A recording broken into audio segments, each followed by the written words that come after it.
I wanted to take a minute to talk to you about the crisis that has been unfolding in Israel and Gaza.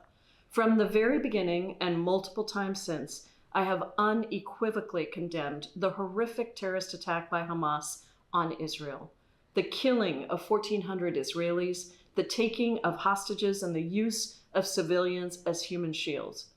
I have demanded the immediate release of all hostages, and I've joined the world with relief and gratitude to the negotiators as we have begun to watch a few of the hostages released. I have said that Israel has the right to defend itself, but I've also said, as President Biden has said, that Israel must follow the laws of war, what is also known as international humanitarian law. That's why last week, as the violence on Gaza increased by the Israeli Defense Forces, or the IDF, and Israel laid siege to Gaza, denying innocent Palestinians of food, water, fuel, and humanitarian aid, I called for an immediate ceasefire, or at minimum, a cessation of hostilities, and I reiterated my call for Israel to follow international humanitarian law. Unfortunately, these Israeli airstrikes have continued unabated, and they've actually intensified. Since October 7th, the death toll in Gaza has risen to at least 5,700 innocent civilians. One of the most stunning numbers to me is that in just the first 6 days of bombing in Gaza, Israel dropped 6,000 bombs on Gaza, killing, at that time, 1,400 Palestinians.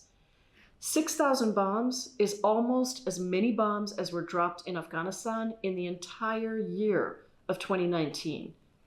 More than 60% of those who have been killed in Gaza are women and children, according to the United Nations. And 45% of all homes have been destroyed or damaged in Gaza.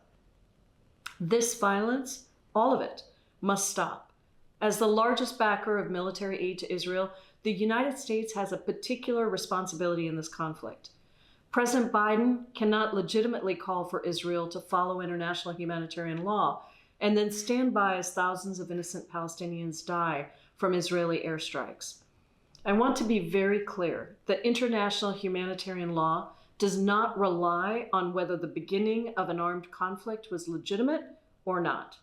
Rather, it regulates the behavior of all parties once the conflict has started, regardless of the justification or lack thereof. It requires the protection of innocent civilians, and it limits the means and methods of warfare so that those civilians are not part of what is called collective punishment. You may hear this term collective punishment, and so I want to explain what it is. Collective punishment is prohibited under the Geneva Conventions, and essentially it says that innocent civilian populations may not be punished for an offense that they have not personally committed. These laws of war, as they're called, are designed specifically to give us moral clarity and a clear path of purpose in the times when it is most difficult to see clearly. When Russia attacked Ukraine's infrastructure and tried to starve Ukrainians of food, water, and fuel, the United States rightly called this a war crime. As recently as August 3rd, 2023, Secretary Antony Blinken urged the UN Security Council to take further steps on Resolution 2417, which emphasizes that intentional starvation of civilians may constitute a war crime, by committing to ending the use of famine, starvation, and food as weapons of war. And he further noted that hunger must not be weaponized. I agree.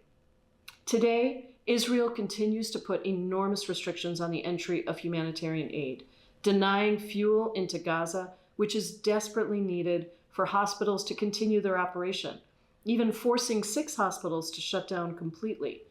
Water has been turned off, forcing many Palestinians to resort to groundwater and sewer water, which has caused health outbreaks and massive humanitarian concerns.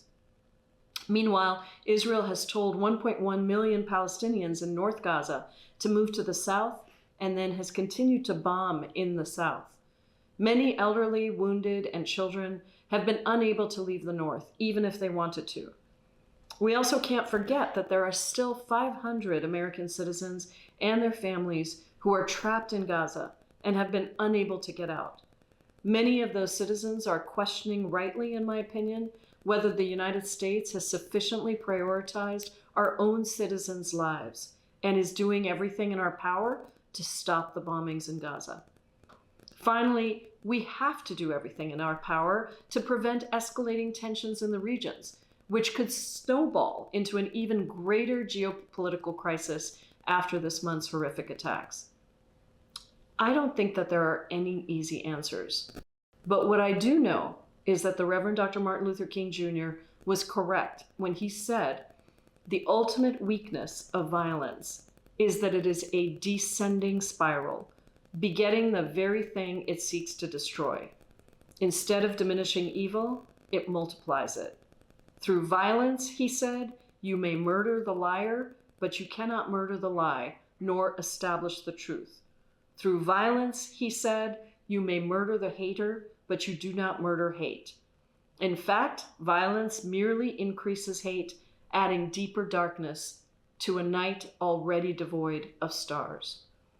Those are profound words. The UN Secretary General has called for a ceasefire, along with several Arab states. The United States must follow suit and use our power, our leverage, our will to call for a ceasefire or, at minimum, a cessation of hostilities. We must hold our own partners, especially those whose military we fund, accountable to international humanitarian law.